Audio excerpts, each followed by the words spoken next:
Hey everybody. So we're back out here at the sawmill trailer today. I'm gonna try to get it finished up. Uh, at least get all my things on and all my sawmill track on. If you haven't been following along and this is your first time, go back and watch some of the other videos. I had my sawmill, Woodland Mills HM130, in a full enclosed shelter. It was a permanent fixture. That worked great for years. We bought some land. We're going to be moving it. I'm not real sure where I want it yet over there because we haven't lived over there. I've not worked it over there that much. So I want to make it semi-mobile to get it over for one, and move it around to where I can find the best place where I want it long term to possibly put it back permanent. If I decide to leave it mobile, I will probably be putting or buying a circle mill. I've been looking into those. I like the speed of them. I like the fact that they don't clog up as far as much with dirt.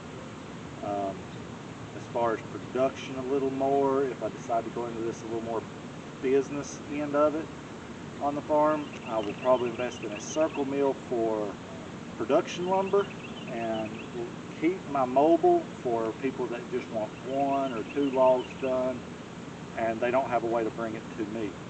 I can go to them, saw it, still make a little money of doing that and get my name out there and still enjoy it. But for people who want, 2,000 or 3,000 board foot, relatively quick, like this full manual mill, just doesn't pay out. This is great for, and this is what I'm actually going to be using to build our home, because we plan on taking our time and building all our stuff. I don't mind waiting on it. Some other people, yourself, if you're going to have to wait 4 or 5 months on your lumber, you just save up the money and go get it from Lowe's, and a lot of people just don't want to do that. So this will mostly be for myself use for right now, but another topic for another day, possibly into a circle mill. But for today, is going to be getting these treated 5x6s finished bolted down to the frame, the rest of my track on, and maybe we'll get the sawmill loaded up and strapped down. I still got some bracing I want to do on the tongue. That's not completely finished. I just want to plate it. It's welded on, but I'll feel better if it's got a good plate on it just going down the road with it. This was an old camper frame that I cut down and shortened the axle on. I took one axle completely out because it's less tires, less wear and tear on those. I have 2 leveling jacks in the back. What I will probably be doing is semi-leveling it at the farm and then crib blocking it up. I feel much safer rolling some of the heavy stuff that I put on this thing if it's actual blocks and under it and cribbed up like a big mill would be. That's why I said semi-mobile. It won't be just a quick level and go. Later on, if I do start doing it for people, I'll probably put some more leveling jacks. But for now, this is what we got going on. And this way I can take it around the farm, find the best locations for what will be a future sawmill shed, saw house. So yeah, let's just get on it. I got a lot to do today.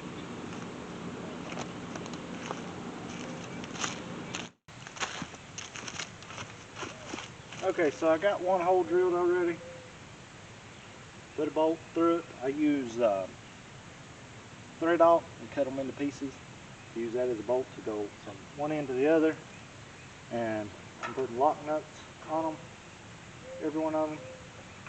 The reason I'm using this, for y'all that are wondering, other than just putting my track directly to the metal frame, is this wood is going to add a lot of stability. This frame is just thin wall tubing.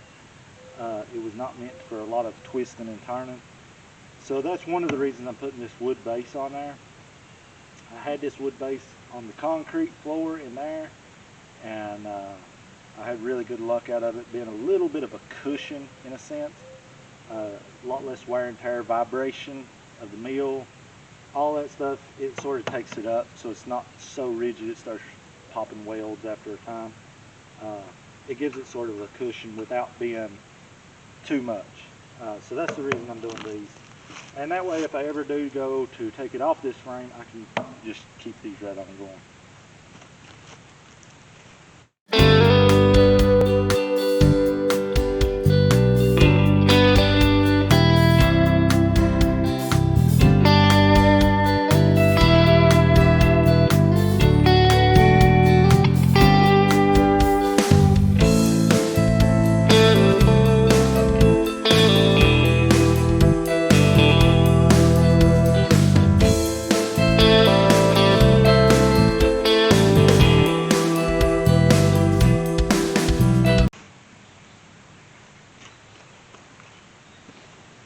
So now I'm going to take a string and I'm going to take it from that end to this end on the corner and see just how much I need to bring these down if I can to get them right. If it ain't much, I can mess with the legs to get them straight. I don't want a swag in it anywhere. I want it to be straight. That's the reason I'm using a string and not a level. So I can take that string from one end to the other. The wood I can give a little bit because once I put my frame on there, I can get it just right. But I want it pretty well close. That way when I set it on there, I don't have much adjustment to do from what it was on the concrete over to here. That end, I'm not real sure if I want to go all the way through because I don't think I got bolts long enough to go all the way through. Because the tongue is in part of it, or if I'm just going to take a bolt and weld. I got some shorter bolts I can actually weld to the metal and bring them up through to tighten it down just so it don't move or shift and stuff. So either one of the two. Let me go get my string.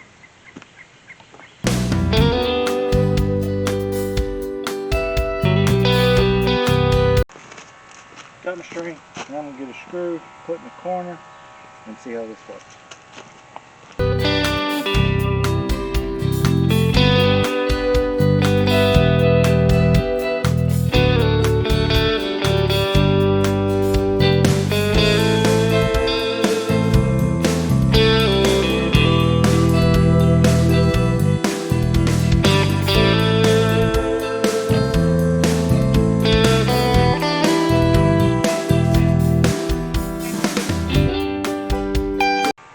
So according to this, I need to come down about 3/4 to an inch back here on this end.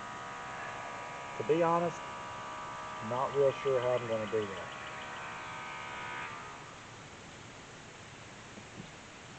Because I don't think they'll go down that much. I could have maybe got a 1/2 inch, but a full inch, highly doubt it.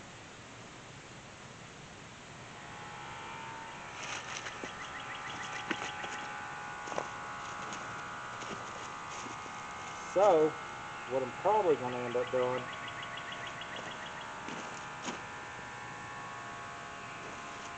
is just adjusting the legs out to work. I'm going to go ahead and sit my other portion of frame on there. This should come to right about here, and we'll see just how bad it is at this point. See what we got back here. These are going to be cut just slightly up there, and let's get it on there and just do a dry fit and see how it looks. I don't really know what happened. Either the frame is bent slightly, but I don't know where it would have got an inch difference.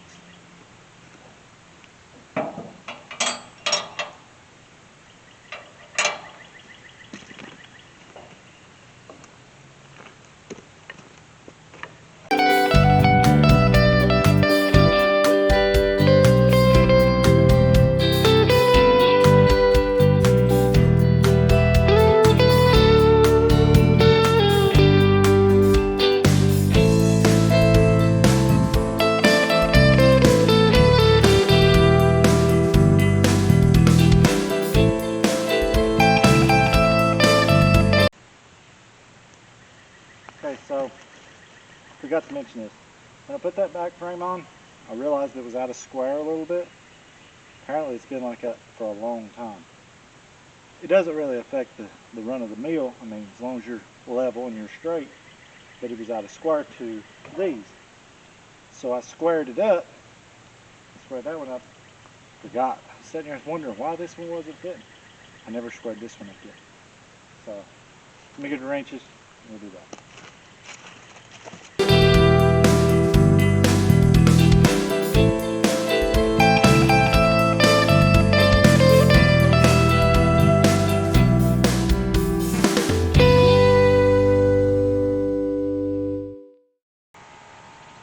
Okay, I'm going to get my bolts, put this back together. Yeah, put this back together because I only need one more bolt in up there. Should be good with this part of the track. So I'm going to get my bolts put back in this, get all this lined up, and I'll come back to you and show you what I got finished up. Alright? So I got a string, I had a string, pulled from the very end down there all the way up to make sure it was straight. Now we're just a hair bit off, but I want to level the frame up permanently, or block it up real good before I pull the string and do any final adjustments before I get ready to saw. But it's really good. I mean, really and truthfully, you could saw on it and probably would never really notice it. But anytime you pull it down the road, you want to double check that straight shot line to make sure there's no hump in it or swag. That's mainly what you're checking for. Guys, with these mills, some people say, oh, you got to have them dead level. No, you don't. You got to have them straight. Like, they got to be straight. Level keeps from stuff rolling off that shouldn't be. If they're tilted to the back, the mill head's going to roll to the back. That's the reason you want it pretty level. But as far as being the full level of it, they can be as level as whatever, but if you got a big old hump in it somewhere, that's what throws you off. It lets your sawmill head roll up and over, and that gives you huge humps in your cuts, or sags, either way. Causes your blade to bind, causes all that stuff. So because I do got a swag in the board because of the frame, I had to adjust the mill, which is fine, not a problem. These mills are designed with feet that are adjustable, pretty big. So I got it at like about 2 inches at one end and probably half an inch at the other. It's actually probably a little less than that, but that's fine as long as it's straight. Now that adjustment may come back a little bit out of it when I actually get it cribbed up. I may end up changing it a little bit more. It may be a swag in the frame, and when I get it cribbed up, it may change that a little bit. That's the reason you check before you're done. I'm just wanting it pretty well right for right here, just sitting, so that I know everything's in line as far as the mill goes. As far as the up and down swags and stuff, I can adjust those out when I get ready to saw. But for right now, I'm going to be shortening this piece right here. I'm going to come out just a little bit because I'm actually going to add a piece of metal in there to give me a little bit more length. That'll give me 21 foot 3 inches. That should be able to cut 18-foot logs, no problem, which is what I want. I don't cut many of them, but they're common enough that I want to be able to cut them without having any problem. So I'm going to get my chainsaw, I'm going to cut that, then I'm going to get the grinder, and I'm going to cut the track that I made. See, this is actually a piece of homemade track that I made out of 1/4 inch angle. I've ran this for years. Guys, I ran it as a starter and I've never had any issues, as long as you line it up with the part where it's rolling into. Now I will say this for Woodland. They laser cut their 1/4 inch angle, which is great, awesome. There's a problem with that I've had. If you're going to transfer from Woodland's 1/2 inch or 1/4 inch angle to your stock 1/4 inch angle from a store, And here's the problem. You actually got to have, according to a level, this 1/4 inch angle higher than what this is if it's sitting on top. And I'll tell you why. Because this is, let me flip it around here so I can show you. Because this is straight cut, and the way it comes factory, when it's rolled, see it rounded? It rounds a little bit. So the way those rollers are is they're rounded a little bit. So because this is rounded, it actually sits down in it lower, because it actually sets up, because it's not got a square edge to ride on. So that square edge holds this a little higher. So what you do is you got to put that up just a little bit. You actually got to play with it a little bit, but it'll sit just, I mean, like that. I mean, it's a hair above this. But to look at it, you think, oh man, that's off. But when you actually pull a line, that line will ride just below that hump, right where the square part of the edge is. You pull a line on that part, let that hump ride up in there, pull the head across it a few times just so it's smooth. When you start feeling it being smooth and it's straight other than that, guys, you'll never have any trouble. I learned that the hard way when I started setting it up. I thought I'd done something wrong. But that's just a little bit. Any of y'all guys out there that has a Woodland Mills that's done this, y'all know, if you're transferring from rolled angle iron out of a store, I got this actually from a metal company, but welding shops, whatever. If you're going from that to the actual track, they laser cut their track, so it don't have that rounded edge. It does after so many years. It starts to round over the corners, but it's still got a flat edge on the top, which makes it ride a little different in the rollers that is actually on your mill. Just a little quick tip, what have you. I'm going to get back to work. I'm going to cut those with a chainsaw, and like I say, I'm going to cut those tracks and shorten them up a little bit, and then I'm going to set it on there and see how she looks. And I'll get back to you when I get done. I would record it, but guys, all my talking, battery's about dead. So anyway, I'm going to get this done, and then I'll show you a finished product. Alright? I got that piece of frame added, and I done a quick string test to check and see if it was roughly straight. I got a little bit of a swag in it right now, the whole thing. And I think it's because I got my jacks on both ends, and just the weight of it now has got the whole thing to swagging. So what I'm going to have to do is actually get it set up and make my final adjustments. I got it pretty well right to the frame, but I'll be able to make my final adjustments to everything else once I know that the frame is in a solid position of where it's going to be. Because right now all it's supported on is each end, and this thing is 22 feet long, so that much weight on it now, it's starting to sag.